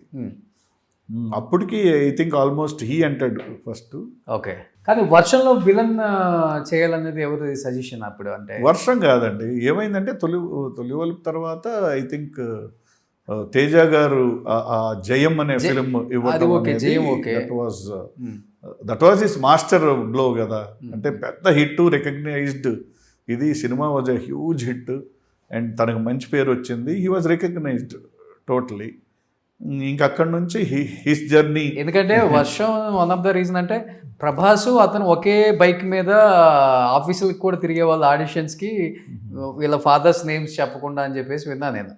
అప్పుడు యమహా బైక్ ఉండేదంట ప్రభాస్ గారికి. సో వాళ్ళిద్దరు బైక్స్ మీద తిరుగుతూ అది నాకు అదంతా తెలియదు. బట్ నాకు తెలిసింది ప్రభాస్ గారిది ఫస్ట్ సినిమానే మన అశోక్ కుమార్ గారు ఏదో బరిస్తాలో చూసి హీరోగా ఇంట్రడ్యూస్ చేశారు ఈశ్వర్. నాకు ఈ బైక్లు ఇది తెలియదు, కానీ నాకు తెలిసింది మాత్రం జయం తేజ గారు gave a huge break for Gopi. దాని తర్వాత పోకూరు బాబురావు గారు Yagnam was a big hit again, back as hero. అవును. అక్కడ నుంచి no turning back is going. అంటే యాజ్ యాక్టర్గా ప్రూవ్ చేసుకోవడానికి ఒక టెస్టింగ్గా యాజ్ ఏ విలన్గా కూడా అతను చేయటం ఆపర్చునిటీ వచ్చింది కాబట్టి చేస్తే బాగుంటుంది అనేది ఒక, అంటే ఎవరు సజెషన్ అది ఫస్ట్లో అంతా? అంటే హీరో మెటీరియల్ ఆయన చెప్పాలంటే. కరెక్టేనండి. అంటే మేబీ తొలివలుపు తర్వాత మంచి సినిమా రాకపోవచ్చు. జయం was a very good project for him కదా. ఓకే. అప్పుడు రావటం, పైగా తేజ గారు టి కృష్ణ గారి దగ్గర పనిచేశారు. దేవాలయం అనే సినిమాకి తేజ గారు వాజ్ రవికాంత్ నగాయిచ్ గారి అసిస్టెంట్ కదా. అవును. తేజ గారు. అవును అవును. సో టి కృష్ణ గారి లెగసీ ఇవన్నీ చూశారు కదా. సో డెఫినెట్గా వాళ్ళ అబ్బాయి అనేది దీంట్లో పెట్టారు. That was a super hit and అక్కడ నుంచి there is no turning back for him. ఇప్పటికి అదే బాండింగ్ ఉంటుందా? బాండింగ్ గోపి గారు మీరు ఇప్పుడు ఆయన కూడా పెద్ద హీరో అయిపోయారు కదా. బాండింగ్ అంటే మేమందరం కలిసే కదా. నాకు ఫ్యామిలీలో మళ్ళీ ఇంకో గోపి కూడా ఉన్నాడు కదా. నేను గోపిచంద్ గారా? ఈయన కూడా మీ మై మదర్స్ సిస్టర్స్ సన్ కదా. My mother's own sister's son, మా పిన్ని కొడుకే కదా. ఓకే. గోపి చిన్నప్పటి నుంచి ఇన్ఫ్యాక్ట్ మేము రష్యాలో ఉన్నప్పుడు అమ్మ దగ్గర ఉండేవాడు గోపి, మా పిన్ని దగ్గర. So we are all family. ఒక తమ్ముడేమో స్టార్ హీరో, ఒక తమ్ముడేమో స్టార్ డైరెక్టర్. అదంతా వాళ్ళ కృషి. కానీ రవి గారు అప్పుడు గోపీచంద్ గారు అంటే మీ బ్రదర్ కాబట్టి మీకు తెలుసు కాబట్టి అడుగుతున్నాను, ఒక స్టార్ ప్రొడ్యూసర్ కూతుర్ని చేసుకోవాల్సింది, ఆయన సినిమాలు కూడా తీశారు కావాలి అంటే అల్లుడిని చేసుకోవాలి, స్టార్ని చేయాలని. కానీ అనుకోకుండా శ్రీకాంత్ గారి అక్క కూతుర్ని చేసుకోవాలి. అదేం లేదండి, ఐ డోంట్ థింక్ సో. ఇది నాకు తెలియదు. శ్రీకాంత్ గారి అక్క కూతుర్ని చేసుకుంది, అది అందరికీ తెలిసింది. అది చలపతిరావు గారు. ఎలా సార్ ఆ ప్రపోజల్ ఎలా అసలుకి శ్రీకాంత్ గారికి ఈ ఫ్యామిలీకి రిలేషనా ఇంతకుముందు మీకు ఏమంటే? శ్రీకాంత్ గారు మేము అందరం ఫ్రెండ్సే. బట్ ఇది మాత్రం చలపతిరావు గారు మాట్లాడారు అప్పుడు. ఓకే, గోపిక అయితే బాగుంటుందని. మన రవిబాబు గారు ఫాదర్ చలపతిరావు గారు ఉన్నారు. అండ్ మోర్ ఓవర్ శ్రీకాంత్ గారు మేము అందరూ ఫస్ట్ నుంచి వివరాలు గుడ్ ఫ్రెండ్స్ ఓన్లీ కదా. ఓకే, సో శ్రీకాంత్ గారి ఓన్ సిస్టర్ కదా? ఓన్ అక్క కూతురు కదా. అక్క కూతురే కదా గోపి గారి wife. Okay okay, so two boys ఇప్పుడు. సో మీకు ఒక గర్ల్, ఒక అబ్బాయి, ఒక అమ్మాయి. మై డాటర్ వాళ్ళు ఇద్దరు engineering BTechs, both went to UK. అబ్బాయి లండన్ యూనివర్సిటీ, ఆ అమ్మాయి ఏమో Glasgow university. Okay, they have come back. Okay, so అమ్మాయి ఈజ్ వర్కింగ్ ఇన్ మెడికవర్, అబ్బాయి వర్క్ చేస్తూ మళ్ళీ సినిమాలకి, నేను కూడా సినిమాలని చిన్నగా వచ్చింది అనమాట. వచ్చాడు. సినిమా జరుగుతుంది, ఆల్మోస్ట్ 1 weekలో కాపీ వస్తుంది. ఓకే, ఓ టార్చర్ ప్రేమ అని. సో మళ్ళీ మీ ఇంకో తమ్ముడు గోపికి ఒక బాబు యాక్ట్ చేశాడు కూడా, చైల్డ్ ఆర్టిస్ట్గా. చైల్డ్ ఆర్టిస్ట్గా నాన్ సినిమాలో. సో ఇప్పుడు శ్రీకాంత్ గారి అబ్బాయి హీరో. మొత్తం మీ ఫ్యామిలీ ఆల్మోస్ట్ మళ్ళీ మీ మూడో తరం కూడా వచ్చేసింది. మూడో తరం కూడా అంటే ఇతను వస్తే అంటే ఏం లేదండి, what is that, we are all film అట్మాస్ఫియర్లో ఇళ్ళు పెరుగుతారు. వీళ్ళు ఎంత లండన్ యూనివర్సిటీకి వెళ్ళి వీళ్ళు ఎంత చదివినా వీళ్ళకి ఇంట్లో ఈ షూటింగ్లు, ఈ వాతావరణాలు, ఫాదర్ వాళ్ళు చేయటాలు ఇవన్నీ అలవాటు అవుతాయి. సో కార్పెంటర్ కొడుకు కార్పెంటర్ అయినట్టు, కార్పెంటర్ అవ్వాలంటే కలెక్టర్ అయినా అవ్వచ్చు. మా ఆశయం అదే, డాక్టర్ కొడుకు డాక్టర్ అయినట్టు. ఇప్పుడు రష్యన్ సిద్ధాంతంలో ఇంటెలిజెన్షియా నుంచి, వర్కింగ్ క్లాస్ నుంచి ఇంటెలిజెన్షియా రావాలని. మా ఐడియాలజీ ఏంటంటే కూలోడు కొడుకు, కార్పెంటర్ కొడుకు, ఇళ్ళ కొడుకులు ఐఏఎస్ కలెక్టర్లు అవ్వాలి. అవును, ఇప్పుడు అదే కదా ఈ సమాజాన్ని మార్చాలి. That is what is communism కదా. ఎవరు ఏదైనా ఉన్నట్టుగా మాట్లాడతారు. కొంచెం కమ్యూనిజం భావజాలం ఉంది కాబట్టి ఈ మా ఎలక్షన్స్ అంటే ఏదో మన ఒక స్టేట్ ఎలక్షన్స్ లాగా జరుగుతుంది. ఎందుకు? అవును, ఇప్పుడు గొడవ, ఒకరినొకరు కొరుక్కోవటం, తిట్టుకోవటం, అసలుకి చెప్తుంటే అది చూస్తుంటే అమ్మో ఇక్కడ ఏదో జరిగిపోతుందిరా బాబు అన్నట్టుగా ఉంది. లాస్ట్ ఎలక్షన్స్ నేను చూసాను దగ్గర. మీరు లాస్ట్ ఎలక్షన్స్ ప్రకాష్ రాజ్ గారు మంచు విష్ణు వర్సెస్ అంటే అసలు ఏంటి, అసలు యుద్ధం లాగా ఉంది ఆ వాతావరణం. ఒకసారి ప్రకాష్ రాజ్ గారికి ఏమో మెగా ఫ్యామిలీ సపోర్ట్ ఉందా, మంచు విష్ణు గారు గెలవటం అనేది కూడా నిజంగా వాళ్ళు ఎంత బాగా దాన్ని అంటే ఇది అంటది కదా పోల్ మేనేజ్మెంట్ ఎంత బాగా చేశారో అర్థమవుతుంది. మీరు కూడా అక్కడ వైస్ ప్రెసిడెంట్ కాబట్టి. అంటే యాక్చువల్లీ ఏంటంటే అండి, ఫస్ట్ ఆఫ్ ఆల్ ఇవన్నీ ఎలక్షన్ టైంలో వస్తాయి, తర్వాత అందరూ ఒకటే. అప్పుడు ఎందుకు అంత హైప్ వచ్చిందంటే ఎవరికి తెలియదు. I don't know why. నిజం చెప్పాలంటే అదేదో ఇవి తీసుకున్నారంట, కన్సెన్సస్ టీఆర్పీస్. అవి తీసుకుంటే స్టేట్ సీఎం ఎలక్షన్స్ అంత ఈక్వల్ టీఆర్పీస్ వచ్చినాయి అనేది. సో ఎందుకంటే అండి, this is involved with actors అనేవాళ్ళు ప్రజలకి బాగా దగ్గరగా ఉంటారు. సో ఈ యాక్టర్స్ ఎలక్షన్స్ నిజానికి చెప్పండి, మూవీ ఆర్టిస్ట్ అసోసియేషన్ ఎలక్షన్స్తో ఈ రాష్ట్రానికి కానీ ఈ దేశానికి కానీ ఏం లాభం జరుగుతుంది? మీ వాళ్ళకే ఏం జరగట్లే పాపం. సో పాపం ఇప్పుడు పేద కళాకారులకి ఏం న్యాయం లేదు. అదే ఇప్పుడు దానికి భవనం కడతా అన్నారు, కట్టారా? లేదు కదా, ఏం జరగట్లేదు. నేను చెప్తాను మీకు, అన్నిటికీ క్లారిటీకి వస్తాను. సో ఇది ఇస్ ఎన్ ఇంటల్ ఫ్యామిలీ అండి. సో దీనివల్ల కళాకారులు ఏ విధంగా సంబంధం అంటే ఎప్పుడు మీరు గుర్తుపెట్టుకోండి, ఆనాటి నుంచి ఈనాటి వరకు ఒక రామారావు గారు, నాగేశ్వరరావు గారు, దాని తర్వాత వచ్చిన జనరేషన్ మొత్తం మాకు హెడ్స్ 2 కళ్ళు లాంటి వాళ్ళిద్దరు కదా.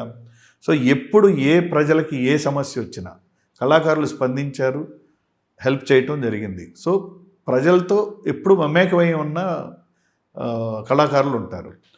కానీ ఇక్కడ ఏమైంది, దానివల్ల పాపులారిటీ వస్తుంది వస్తుంది, డెఫినెట్గా బట్ ఆ టైంలో. కాదు సార్, ఇప్పుడు ప్రభాస్ గారు 10 కోట్లైనా 20 కోట్లైనా నా సొంత డబ్బులు ఇస్తాను, ఎక్కడైనా ప్లేస్ చూసేసి మీరు బిల్డింగ్ కట్టండి మా బిల్డింగ్ అని చెప్పారు, నిజం అది?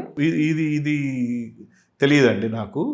బట్ యాక్చువల్లీ మీరంది ఏంటంటే ఆ టైంలో ఎస్ మంచు విష్ణు గారు మేము మా డబ్బుతో మా ఆఫీస్ని కడతాను అన్న ఆయన డబ్బుతో అని చెప్పారు.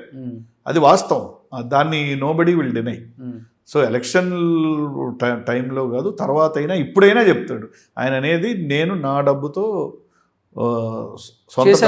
భూమి పూజ చేశారండి, సొంత డబ్బుతో ఇదని ఐ విల్ కమ్ దేర్ అన్నారు. ఆ మధ్యలో ఎలక్షన్స్ ఇది జనరల్ బాడీ మీటింగ్ అప్పుడు కూడా ఇవన్నీ అవుట్ ఆఫ్ ది బోర్డ్. కానీ ఇప్పుడు మీరు అడుగుతున్నారు కాబట్టి ఈ ఆఫర్డ్ ఒక దీన్ని ఆఫర్ చేశారు. అందరూ యునానిమస్గా ఏమన్నారంటే ఇది ఫిలిం నగర్ సొసైటీ ఇది పడేసి పెద్ద బిల్డింగ్ కడుతున్నారు కదా, సో ఇందులో ఒక ఫ్లోర్ కొనియండి అని. ఇది మళ్ళీ ఇది డిలే అయింది. సో దట్ ఇప్పుడు మీరు ఎలా అడుగుతున్నారో కట్టారా అని నేను కూడా రోజు విష్ణుని బుర్ర తింటానే ఉంటాం. మా కమిటీ అంతా తింటానే ఉంటారు ఎప్పుడు అని. దానికి నిజంగా బట్టి గారిని కలిసాం, బట్టి విక్రమార్క గారిని డిప్యూటీ సీఎం గారిని కలిసాం, ల్యాండ్ కోరాము, వాళ్ళు ఇస్తామన్నారు. ఆల్మోస్ట్ ఇచ్చే టైంలో మళ్ళీ అందరికి కలిపి ఇద్దరు కానీ అని వేరే ఏదో అడ్డం చిన్నది పడింది. సో ఇలా ఆ ప్రాసెస్ జరుగుతుంది. తీసుకునేప్పుడు జాగ్రత్తగా చూసి తీసుకోండి సార్, మూసి 50 మీటర్స్ కొంచెం దూరం సరే కట్టిన తర్వాత మళ్ళీ ఇబ్బంది పడతారేమో. ఆ జాగ్రత్తలు అన్నీ అది జరుగుతూనే ఉంది. ఇక మీకు ఈ ఎలక్షన్స్ అయిపో అంటారా, ఇప్పుడు జనరలీ ఏమవుతుందంటే 2 years అయిన తర్వాత జనరల్ బాడీ జరుగుతుంది. ఈ జనరల్ బాడీలో ఎలక్షన్స్ ప్రతిపాదన పెడతాం మళ్ళీ. సో ఆ రోజు ప్రతిపాదన పరచూరు గోపాలకృష్ణ గారు ఉన్నారు, మేమే ప్రతిపాదన పెట్టాం. ఒకరన్నా ఎత్తాలి ఎలక్షన్ కావాలి అని. సో యునానిమస్గా అందరూ మీరు మీ బాడీ కంటిన్యూ అవ్వండి అంటే కంటిన్యూ అయింది ఇంకొక 2 years. So that is the reason. Election లేకపోవటానికి కారణం ఒక జనరల్ బాడీలో ఎలక్షన్ ప్రతిపాదన పెట్టినప్పుడు జనరల్గా ఒక్కరన్నా చెయ్యి అందరూ ఒప్పుకున్నారు, అందరూ యునానిమస్గా వచ్చిన వాళ్ళు అందరూ ఒప్పుకున్నారు. అది అయిపోయింది. ఇప్పుడు మళ్ళీ జరుగుతాయి సేమ్ ఆ ఎలక్షన్ నోటిఫికేషన్ అది ఇస్తారు, అది ప్రెసిడెంట్ విల్ టేక్ కేర్. ఆ ఎలక్షన్ అప్పుడు ఎప్పుడు గొడవలు జరగటం నార్మల్. మళ్ళీ కళాకారులందరూ ఒకటే, అందరూ మళ్ళీ ఫ్రెండ్సే end of the day. And more over Prakash Raj గారు అంటే మాకు అందరికీ చాలా గౌరవం. One of the greatest actors of Indian cinema. Non local అని చెప్పేశారు, వెర్సటైల్ యాక్టర్. సరే ఆ నాన్ లోకల్ అయ్యి నేనైతే ఒప్పుకోను కానండి. ఎవరైనా యాక్టర్ ఈజ్ అన్ యాక్టరు. ఆ స్లోగన్ నేనైతే వాడలేదు ఎక్కడ. నాన్ లోకల్ అనేది లోకల్ వైస్ ప్రెసిడెంట్ అయిపోయారా సార్? లేదు, ఆ స్లోగన్ అయితే మీ ప్యానల్ వాడింది కదా. ప్యానల్ వాడి ఉండొచ్చు, కానీ నేను ఏనాడు నా ఆ ఎలక్షన్ టైంలో మాట్లాడిన నా మాటలు కానీ ఎక్కడైనా చూడండి, I have always told is a great actor, అద్భుతం. కాకపోతే నా ఆర్గ్యుమెంట్లు నేను పెట్టాను కానీ మీరు ఇప్పటివరకు మాకు ఎంత సేవ చేశారు, సడన్గా ఎందుకు కోరిక పుట్టిందని నా ఆర్గ్యుమెంట్లు పెట్టానే కానీ ఆయన ఎప్పుడు ఆయన అనర్హుడు అనేది ఏనాడు అనలేదు. ఆయన చాలా గొప్ప నటుడు, చాలా సేవా కార్యక్రమాలు చేశాడు, అందులో డౌట్ లేదు. సో బేసిక్గా వీఆర్ ఏ చిన్నవి ఉంటుంటాయి కానీ but it is like one family. కానీ ఇప్పుడు మాలో చాలా టైం స్పెండ్ చేయాలి చెప్పాలంటే సార్. మీకు ఆల్మోస్ట్ కదా, మీకు రోజు ఒక 50 పనులు వస్తాయి. మీకు మా అంటే ఏం పని ఉండదు అనుకుంటారు, కానీ ఎవ్రీ డే ప్రొడ్యూసర్స్ కౌన్సిల్ నుంచి ఒక 10 వస్తాయి. ఈ యాక్టర్ వీళ్ళ దగ్గర ఈ టైంకి రాలేదు, వీళ్ళ దగ్గర డబ్బులు తీసుకున్నారు, షూటింగ్కి ఎందుకు రాలేదు, ఈ యాక్టర్కి ఈ గొడవ. రోజు కంప్లైంట్లు పైనుంచి ప్రొడ్యూసర్స్ కౌన్సిల్ నుంచి మాకు వస్తూనే ఉంటాయి. ప్రొడ్యూసర్ సైడ్ కంప్లైంట్లు పెడతారు కదా సార్. ప్రొడ్యూసర్ సైడ్ నుంచి పలానా యాక్టర్ రెమ్యూనరేషన్ తీసుకున్నారు, ఆయన ఎందుకని అటెండ్ అవ్వట్లేదు, ఆయన మాకు చేయట్లేదు, ఆ ప్రాబ్లమ్స్ ఉంటాయి కదా. యాక్టర్ని అడిగినప్పుడు యాక్టర్ విల్ క్లారిఫై. ఒక స్టార్ హీరోని ఒక 1 year 1.5 year బ్యాన్ చేశారా? ఏం లేదండి, మూవీ చేస్తానని టైమ్స్కి షెడ్యూల్ ఇవ్వట్లేదు, చెక్కులను తీసుకున్నారు. ఇప్పుడు ఇవన్నీ అవుట్ ఆఫ్ ది బోర్డ్ జరుగుతాయి, కానీ these are all internal matters which are not to be discussed. కానీ మీరు అడిగింది ఏది మాత్రం జరగలేదు. So generally what is an organisation, what is movie artist association? Movie artist association ఏంటంటే welfare of artists. Okay. So ఆర్టిస్టులను రక్షించడం, హెల్త్ అండ్ వెల్త్, హెల్త్ అన్ని రక్షణలు ఆర్టిస్ట్ని రక్షించే ఆర్గనైజేషను. 50 ఎబో ఉన్నాయా సార్? ఇప్పుడు బాగా మెయింటైన్ చేస్తున్నారు. ఇంకా తగ్గాలి సార్. సినిమా జూన్ నుంచి కదా, ఇంకా ఇందులో సగం అవ్వాలి. ఫేస్ కట్స్ ఆల్మోస్ట్ అప్పటికి ఇప్పటికి ఇప్పుడు అది ఎన్ని సంవత్సరాలు? నేను సైతం 2004 స్టేషన్ గారు రాజాలింగ మీరు చైల్డ్ ఆర్టిస్ట్ గా చేసి అది ఎక్కడ? అది 81 సార్. అది 81. ఎంత ఉంటుంది మీ ఏజ్ అప్పుడు? 81. నేను అప్పుడు 7th స్టాండర్డ్, అంటే అరౌండ్ 9. అసలు ఆ టైంలో చైల్డ్ ఆర్టిస్టులకి అంత క్రేజ్ లేదు. 70s లో అంత ఎక్కువ మంది కూడా లేరు. ఉన్నారండి. కాకపోతే ఏంటంటే అది చైల్డ్ ఆర్టిస్ట్గా వచ్చి చాలా వేషాలు వచ్చినా బయట సినిమాలు చేయనివ్వాల నాన్నగారు. అంతే కదా.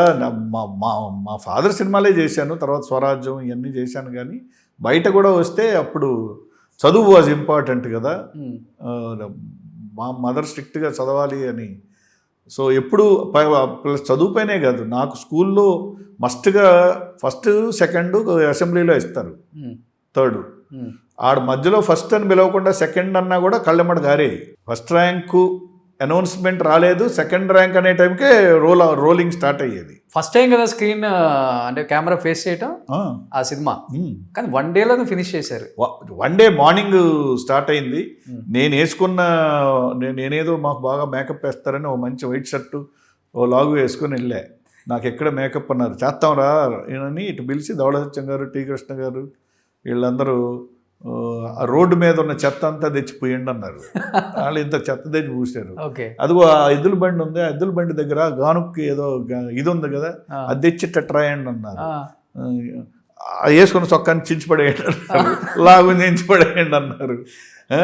నేనన్నా ఇదానా నాకు మేకప్ అంటే ఇదే మరి ఓకే అని మామూలుగా. సాంగ్ నేర్చుకున్నారా? అది అది ఫుల్ వేసేవాడిని. ఆ సాంగ్ పెట్టంలోనే ఫుల్. నేను ఆ సినిమాలో వేసే ముందే అప్పటికి 5 సార్లు మా డాడీ మురళీమోహన్ అంకల్ వచ్చారు, అదే చూపి అనేవాళ్ళు. మొత్తం సాంగ్ వేసేసేవాడిని. దానికి డాన్స్ మాస్టరు ఏం లేదు. ఒక 2 లైన్స్ పాడరా సార్? నాంపల్లి స్టేషన్ కాడి రాజాలింగో రాజాలింగ, రామరాజ్యం తీరు చూడు శివ శంభులింగ లింగ, రామరాజ్యం తీరు చూడు శివ శంభులింగ. తిందామంటే తిండి లేదు, ఉందామంటే ఇల్లే లేదు, చేద్దామంటే కొలువు లేదు, పోదామంటే నెలవు లేదు, నాంపల్లి స్టేషన్ కాడి రాజాలింగ రాజాలింగ, రామరాజ్యం తీరు చూడు శివ శంభులింగ. సో ఎస్పి శైలజ గారు ఫస్ట్ సాంగు. ఈ పాట రాసింది ప్రజానాట్య మండలి ప్రభు, అతను రాసిన ఏకైక పాట. ఓకే. సో అంత దీన్ని ఒక సౌత్ ఆఫ్రికన్ సింగరు ఆ లాంగ్వేజ్లో ఖాడి అని ఆ భాషలో పాడుకున్నాడు. అది పెద్ద హిట్ అయ్యి ఆడు ఇప్పుడు అక్కడ టాప్ సింగర్ అయ్యాడు. అవునా?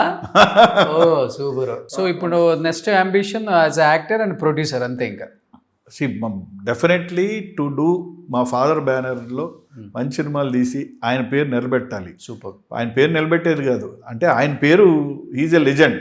సో వీళ్ళు కూడా మంచిది చేశారు, కంటిన్యూటీ టు ది ఫాదర్ మంచిది చేశారు అనేది బ్యానర్ పైన మంచి సినిమాలు తీయాలి, మంచి క్యారెక్టర్లు వేయాలి.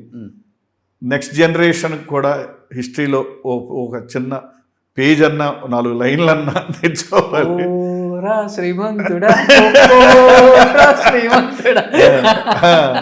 సాయి తెచ్చుకోవాలి. బట్ సర్వీస్ అనేది ఇది సంపాదించిన దాంతో ఎప్పటికైనా పెద్ద పీపుల్స్ హాస్పిటల్ పెట్టాలి.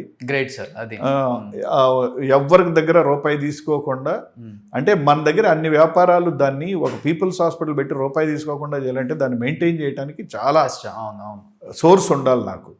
సో ఇది ఎలాగైనా చేయాలి. సో నా మెయిన్ థాట్ ప్రాసెస్ ఏంటంటే, అసలు వైద్యం వల్ల ఎవరు డబ్బులు లేక కానీ ఇది లేక కానీ చచ్చిపోలేకూడదు.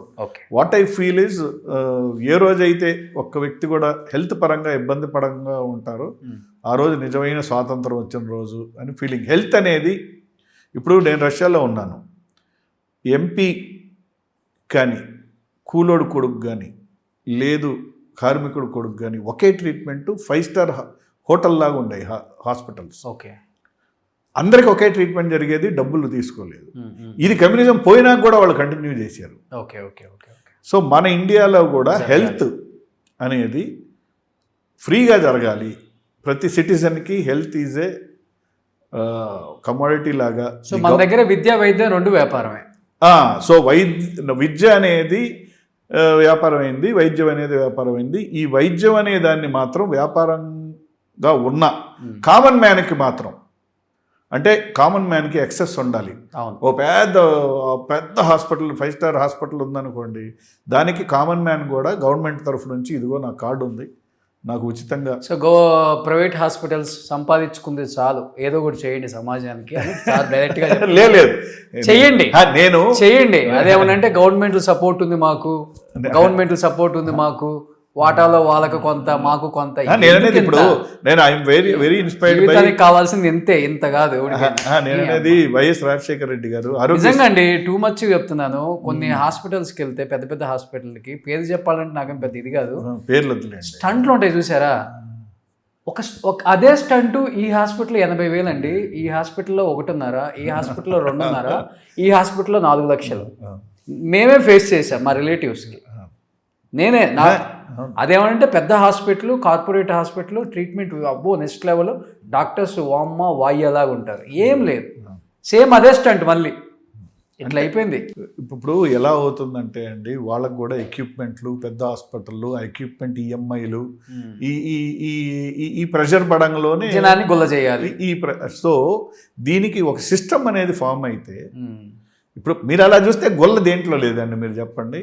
ఇప్పుడు నేను ఇంకోటి అడుగుతాను, వైద్యానికి వద్దాం.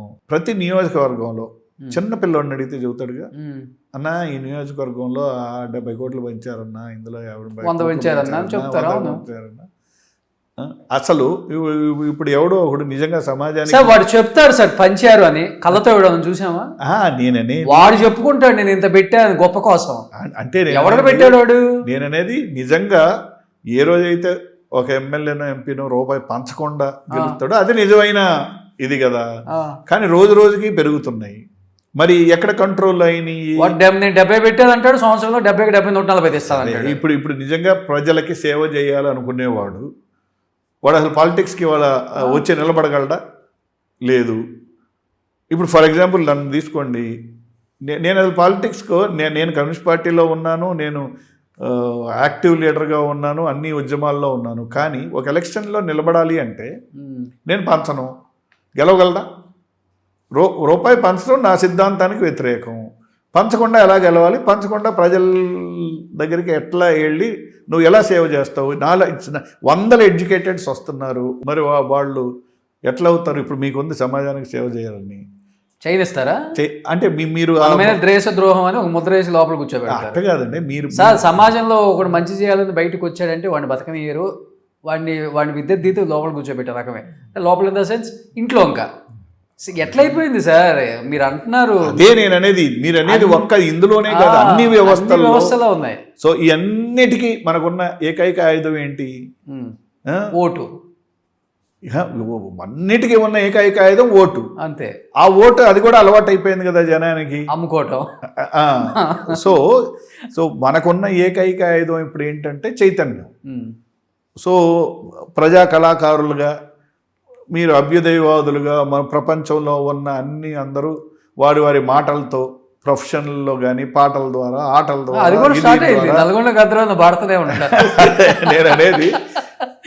నేననేది ప్రజల్ని చైతన్యవంతం అయితే సమాజంలో మార్పు వస్తుంది. సో మనకి చైతన్యం తప్ప ఇంకొక మార్గం ఏం లేదు కదా. ఇప్పుడు ఈ నల్గొండ గద్రాన్న లాంటి వాళ్ళు వీళ్ళందరూ వచ్చిన తర్వాత కార్పొరేటర్ పులే, మరి నెక్స్ట్ చైర్మన్ పులే, అందరికి పులే. సాంగ్లో పులి లేకపోతే అది కష్టం. అందుకని ఈ వ్యవస్థ మార్పు కోసం అభ్యుదయ శక్తులు అందరం పోరాడాలి. సో అంతిమంగా ఏ డివిజన్ తీసుకున్నా అదే, ఇప్పుడు వైద్యమే కాదు, అన్ని డివిజన్స్లో కొడుతున్న ఈ కుష్టు వ్యవస్థని ఒకటి వేళ్లతో పెకలించాలంటే అందరూ ఐక్యం కావాల్సింది. అంతే. ఇంకోది సూపర్. ఎనీహౌ మళ్ళీ నాన్నగారి నవతరం ఆ బ్యానర్తో మళ్ళీ సినిమాలు తీయాలనుకుంటున్నారు కాబట్టి ఈ సమాజంలో జరుగుతున్న రకరకాల కుళ్ళు కుతంత్రాలకు సంబంధించిన మంచి మంచి సినిమాలు కొన్ని తీయాలి, అప్పుడప్పుడు రావాలి, ప్రజల్లో కొంచెం చైతన్యం కలిగించాలని మనస్ఫూర్తిగా సెన్సార్ ఇస్తారంటారా కోరుకుంటున్నాను సార్. కోరుకుంటున్నాను, మనస్ఫూర్తిగా కోరుకుంటున్నాను sir. Thank you, wonderful talking to you. Me interviews చూస్తుంటాను, చాలా వండర్ఫుల్ గా చేస్తారు. It was nice meeting you. Thank you. మీది ఇంటర్వ్యూ చేసినట్టే లేదు, ఏదో మన ఇద్దరం కూర్చొని చక్కగా మాట్లాడుకొని ప్రపంచంలో జరుగుతున్న గొడవల గురించి మనం చర్చించుకున్నట్టు సూపర్ ఉంది. So I wish you all success. Thank you. మీరు ఎప్పుడు సినిమాలు యాక్ట్ చేస్తున్నారు? నేను అవును, మీరు హీరో. మీరు ఇలాంటి సినిమాలు తీస్తే యాక్ట్ చేస్తాను సార్. ఎర్రమల్లెలు మేము తీయబోయే అవే కదా సార్. ఇప్పటి వరకు అన్ని సినిమాలు ఏది అడిగినా నేను చెయ్యను, నాకు ఇంట్రెస్ట్ కదా చెప్పాను. ఈ సినిమాలో నేను చెయ్యను అని చెప్పను సార్.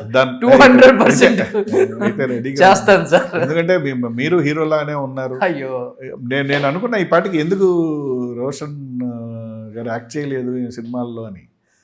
వచ్చినాయి, బట్ మా ప్రొఫెషన్ వేరు కదా అని చెప్పి. అట్టగాదుగా కళాకారుడు అనేవాడికి అది చేయాలి, దాంట్లో కూడా చేయండి. బట్ డెఫినెట్గా మాదాల రంగారావు గారు లాంటి విప్లవాత్మకమైన చిత్రాలు మీరు తీస్తామంటే డెఫినెట్గా యాక్ట్ చేస్తాను. డెఫినెట్గా తీస్తే సమాజానికి ఉపయోగపడే చేయటంలో నేను ముందుంటా. Ready, done. Thank you sir. Suman టీవీలో మీ పర్సనల్ అండ్ బిజినెస్ ప్రమోషన్స్ కోసం కింది నెంబర్కి కాంటాక్ట్ చేయండి.